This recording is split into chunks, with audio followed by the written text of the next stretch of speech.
Assalamualaikum warahmatullahi wabarakatuh. Masih bersama saya di channelnya Ade Munajah.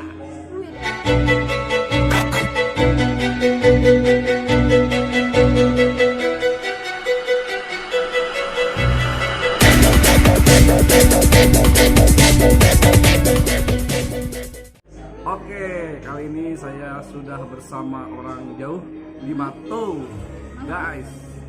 Namanya siapa? Dia. Ini apa dulu di Ramadhani?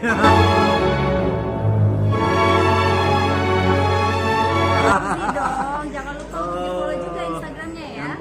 Jangan lupa follow Instagramnya Nia. Dia ini seorang apa ya? POE ya. Nah, untuk POE itu singkatan dari apa, Mbak? Voice of the Itu Azrael seperti Ausar.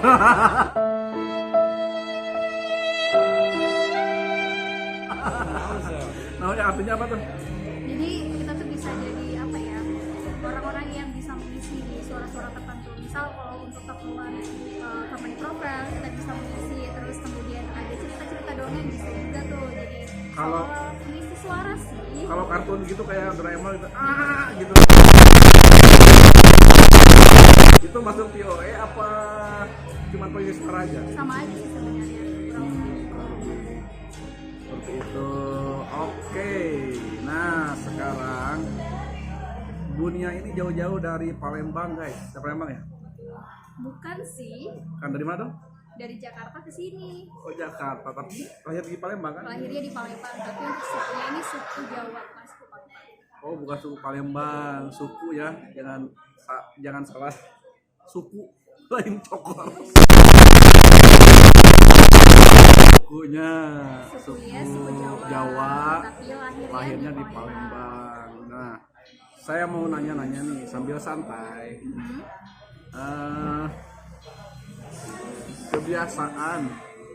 Kebiasaan orang Palembang sama orang sini, ada nggak perbedaannya? Kebiasaan dari segi apanya dulu nih? Segi kehidupan, dari segi bergaulan itu.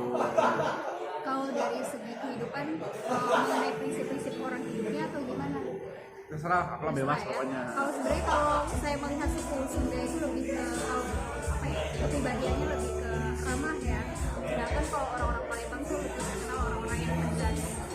Kan banyak banget tuh orang-orang yang terkenal sama apa namanya? Preman. Gimana pasar? Aman? Oh, preman kan? Daerah preman tuh daerah Palembang, Lampung tuh terkenal banget, dan kita tuh terkenal sama orang-orang yang tegas. Tapi karena saya adalah suku Jawa tapi juga di Palembang, budaya-budaya yang dulu saya pelajari di Jawa akhirnya bisa melebur ke Palembang.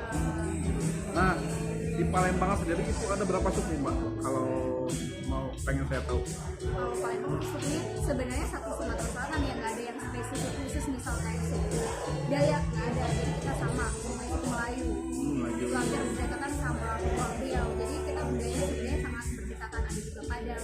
Makanya hasil-hasil karya budayanya seperti wasran itu hampir sama sebenarnya, ada Songketnya kayak gini nih. Ya, ini sama. ini bukan, ini mah motif-motif NTT. Oh, motif. Ini mbaknya itu sekarang punya jualan ini juga, guys. Mungkin ini salah satu cara supaya Anda datang lagi ke Oh, Palembang. betul. Saya sempat ke Palembang juga, tapi saya bukan liburan, guys, bekerja. Jadi duit. Kemana aja kemarin Palembang? Kemarin saya ke Sungai Musi ya. Ya, Sungai Musi, terus jembatan Ampera. Ampera, tapi malam. Jadi gimana suasananya? Oke, terus sampai ke apa? Yang pulau yang di tengah laut. Kemarau. Oh, Pulau Kemarau. Yang cerita orang Tionghoa sama orang Palembang itu kan ya? Ya, Tanjungan dan Situ Pati. Tahu nggak ceritanya? Ceritanya ya gitu, seperti diceritain sama guide-nya. Memang itulah yang nggak apa? Yang nggak direstui apa gimana ya? Saya lupa. Ya, jadi sebenarnya dia tidak direstui dan akhirnya minta persyaratan untuk membawakan emas. Tapi karena perjalanannya jauh, akhirnya dia emasnya ini ditutupin sama salib. Ada beberapa versi sebenarnya. Yang paling terkenal yang versi yang saya ceritakan. Nah, ketika emasnya ini ditutupin sama daun salib, kan jadi yang si Tanggungan ini nggak tahu kalau itu oke, mereka ada orang yang tutupin, kemudian ketika sudah mau sampai akhirnya dibuka-buka lagi, udah pesimis tuh kok nggak ada nih, pas melihatnya cuma ada daun salamnya doang. Akhirnya sampai akhir-akhirnya dia cobain buangin semua tuh ke dasar laut Sungai Musi, kemudian pas yang terakhir baru kelihatan kalau ternyata itu ditutupin sama sawi. Makanya sampai sekarang banyak penambang emas ya di situ ya. Iya, karena dulu Katanya banyak emas di situ. jadi itu sebagai dicinta si Tanggungan itu. Baik, nah, susah nggak coba karakter apa sih yang harus dilakukan untuk menjadi seorang voice over? Karakter yang harus dilakukan Apa ya? suara yang harus masuk apa gimana lah gitu? Aku misalnya suaranya saya nih jelek gitu kan, nggak masuk lah gitu kan. Sebenarnya kalau setiap orang tuh punya karakter suara masing-masing, gimana cara mengolahnya. Dan kebetulan untuk menjadi seorang VOS sebenarnya satu hal sih, latihan, dan latihan. Gimana pun hasilnya harus tetap latihan, karena kita nggak pernah tahu kalau kita tidak pernah latihan atau tidak pernah mencoba. Dan untuk proses mengetahui karakter suara kita pun biasanya, kalau aku sendiri dulu pernah ikut pelatihan. Oh, pelatihan. Zaman SMA aku, alhamdulillah ada satu kelas yang namanya kelas entrepreneurship. Jadi setiap siswanya itu wajib ikut, dan ada satu kelas aku ambil kelas presenter. Di sana dipelajarin mulai dari cara MC, cara VOE, siaran radio itu gimana. Nah dari situ broadcasting gitu iya ya. lebih ke broadcasting, tapi ini ekstrakurikuler. Oh, betul. Bisa diikutin atau bisa tidak, banyak banget yang lainnya. Dan untuk menjadi karakter kita kan harus latihan ya. Kalau suara saya tuh sebenarnya lebih ke suara yang general, bisa dimasuk kemana-mana, bisa ke suara tebal ataupun suara yang cempreng gitu kan. Sebenarnya kalau karakter sebenarnya tuh agak-agak cempreng sebenarnya, tapi bisa diatur. Oh gitu. Itu misalkan kalau voice itu udah direkam nih, apakah ada edit lagi di suaranya ya pakai aplikasi atau apa gitu kan? Oh, untuk suara sebenarnya kalau saya lebih ke Apa langsung gitu kan? Oh, suaranya mbaknya itu gitu bagus. bisa, kadang ada yang langsung, ada yang memang diedit sama editor. Jadi kalau banyak orang-orang yang ngejob, yang menerima job atau saya yang ngambil jobnya, itu biasanya saya kasih rekaman, mereka yang olah sesuai dengan kebutuhan mereka sih. Yang penting mereka kasih teks, terus mau gaya bicaranya seperti apa, mereka kadang udah briefing, jadi kita bisa. Itu sih. Sip, mantap sekali guys. Jadi kalau misalkan anda mau jadi seorang voice over, harus belajar sama mbaknya ini dari Palembang guys. Tapi orang Jawa. Ya, job ya, tapi Jawa saya udah hilang gitu. Oh, gitu. Jadi sekarang Palembang. Ya. Ngomong Pak Heru mana ya? Siapa ya? Tolong itu tidak disebutkan lagi. Mania itu ke Sukabumi apa aja sih mania yang berkesan gitu di Sukabumi? Yang berkesan. Selain dari si Om itu.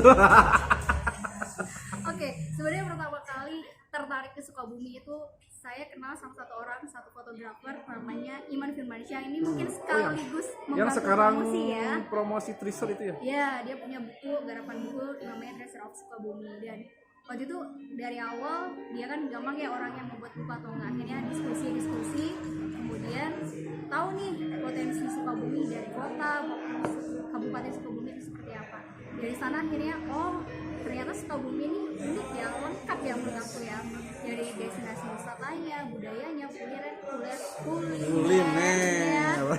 Duh, itu lengkap banget. Jadi dengan begitu akhirnya seru nih, akhirnya sering main ke Sukabumi sih. Dan akhirnya terpikat sama orang Sukabumi guys.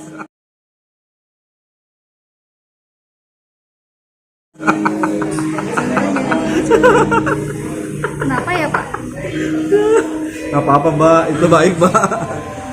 Nah terus destinasi favorit di Sukabumi apa aja nih? Yang udah di apa? Yang didatangi oleh mbaknya ini rumah mertua. Yang udah didatangin yang pertama kali waktu itu Situ Gunung, baru sih Situ Gunung, terus kemudian Ujung Genteng, terus Pelabuhan Ratu, terus kita. Mungkin dulu mbaknya lihat referensi Sukabumi dari Instagram orang lain gitu. Oh ini kece nih. Terus Palembang, saya itu kan sekilas nih Palembang tuh sebentar. Cuman yang saya lihat di Palembang itu yang ditonjolkan tuh budaya kerajaannya apa ya? Kerajaan Sriwijaya itu ya. Selain itu ada lagi Mbak ya yang di sana yang bagus-bagus selain destinasi wisata di Palembang ya misalnya destinasi wisata yang kayak di Sukabumi gitu. Oh, kalau di sana tuh lebih ke tadi Kerajaan Sriwijaya, kemudian ada beberapa museum dari Museum Sultan Mahmud Badarudin, kemudian Museum Al-Quran juga, terus ada kuliner dong. Masa sih nggak kenal sama satu kuliner khas Palembang? Apa coba? Pempek. Itu enak banget itu dari sana guys. Saya belum nyobain guys, cuman nyobain sedikit waktu itu. Jangan curhat. Terus yang tadi itu pempek itu kan ya, terus apa lagi nih Mbak ya? Alam aja gitu ya. Kalau alam, sama hampir sama mirip di dengan Sukabumi. kalau alam lebih ke daerah-daerah kabupatennya ya. Oh, dia kabupaten. Bukan kota-kotanya, lebih ke daerah wisatanya tuh daerah-daerah Batu Raja, kemudian tapi aksesnya dari Palembang lumayan jauh. Kalau untuk kisaran kota Palembang itu lebih kepada wisata-wisata tadi ada masjid, terus kemudian Monpera, terus ada Anpera, kemudian juga ada satu daerah yang namanya itu kawasan untuk orang-orang Arab. Oh iya, Ada kampung Arab. Kampung Arab betul. Yang di seberang Sungai Musi itu kan? Yes, tuh. Udah pernah ke Palembang? Udah dong ya. udah pernah ke Palembang? Yang belum? Woi, tapi sekarang masih Pandemi ya. Jadi nanti aja lah jalan-jalannya. Jangan lupa follow aja jalan-jalan ya. Tuh, juga ini promosi terus. Oh gitu. Oke deh Mbak Nia. Mbak Nia, boleh dicontohin nggak Mbak Nia? Aku bahas dulu ya. Coba. Prosesi pernikahan adat di Palembang boleh dibilang kaya akan perpaduan berbagai macam unsur budaya di dalamnya. Ada budaya Melayu, Jawa, dan lain sebagainya. Hingga kini menikah menggunakan prosesi adat masih dilaksanakan oleh masyarakat Palembang. Mungkin segitu. Dia membahas menikah guys. Karena dia sebentar lagi akan menikah. Amin lah, mohon doanya Amin, ya untuk para subscriber ya. Doain. Mantap. Membahas tadi tentang pernikahan, ada perbedaan nggak pernikahan di Palembang sama pernikahan di Sunda ini? Nanti yang tahu ada apa prosesi untuk menikah lah gitu. Kalau di Sunda kan di sini pertama ada prosesi siraman, terus ada prosesi berdoa bakakak kayak gitu kan. Terus injak telur kayak gitulah pokoknya. Kalau di Palembang gimana? Kalau di Palembang tuh sebenarnya dari prosesi lamaran. Kalau di sana tuh namanya berasan. Oh, Berasan kepada orang tua. Dari berasan akhirnya kita bisa sampai ke tahap selanjutnya yaitu mutus ke kato. Mutus ke kato ini adalah kira-kira kapan sih tanggal yang tepat? Dari mutus ke kato nanti ada yang namanya nganter ke Belanjo. Belanjo ini barang-barang bawaan dari si laki-laki. Apa Pak? Nganter ke Belanjo? Nganter ke Belanjo. Oh, nganter ke Belanjo. Sampai proses akhir, terus di pernikahan nanti yang khas nih si perempuan Palembang ini harus menari. Ada yang namanya tari pagar pengantin di sana. Harus joget guys. Nah, tari pagar pengantin ini punya makna bahwasanya si perempuan ini sudah harus selesai nih dari masa tugasnya, artinya sudah harus berpisah sama saudara-saudara kandungnya. Nanti di samping si penari ada beberapa orang, ada yang Oke. Ada beberapa orang, ada biasanya ganjil sih 3, 5, 7, 9 tuh. Oh gitu. Itu keluarga dari pihak perempuan yang akhirnya nanti akan memisahkan ya, maksudnya ini loh terakhir kali ini kamu menari. Oh, karena gitu. selanjutnya akan diberikan kepada suami. Oh iya.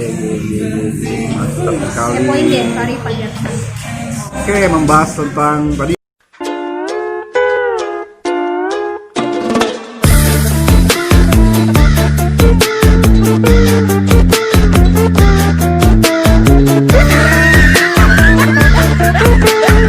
budaya Palembang. Apanya nih? Kalau misalkan kita bertamu lah gitu ke rumah orang gitu. Di Palembang kayak di sini kan Kalau di Sunda mah nggak ada lah biasanya, paling di Subuhan cai lah. Kalau di Palembang ada nggak yang Kalau tradisi nggak ada sama aja sih. Mungkin pas lebaran. Oh, lebaran apa itu gimana? namanya sanjo.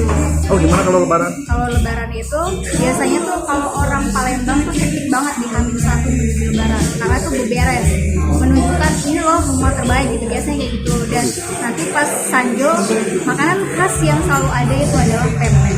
Sepertinya itu wajib ada di rumah. Nah, saya pernah ngomong-ngomong masalah rumah di Palembang itu, rumahnya itu kok di bawah sama di atas itu beda-beda. Nah itu gimana tuh? Rumah limas ya. Kayaknya saya orang yang gaya di sana bilang kalau misalkan yang udah menikah itu mesti tetap di rumah itu apa gimana? Kalau masyarakat asli memang harus diputar di rumah itu yang aslinya ya, tapi kalau sudah berbawa dengan budaya lain Oh gitu. Tapi menurut orang sana katanya memang begitu. Jadi satu rumah itu diisi oleh beberapa keluarga gitu kan ya. Sampai ada dibikin rumah kayak 2 tingkat gitu. ada yang di atas sama ada yang Di bawah.